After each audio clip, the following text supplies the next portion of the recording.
How to log out of Messenger. Well, hello everybody, welcome back to the channel. Let me guide you through quick and easy on how you can log out of Messenger. Well, the process itself is actually pretty simple.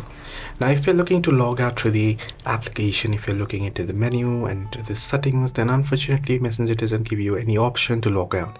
Now, while you will get the option to switch account, you can switch in between your account, but you won't be able to log out. Now, if you wish to log out and if you don't wish to switch your account, what you can do, right?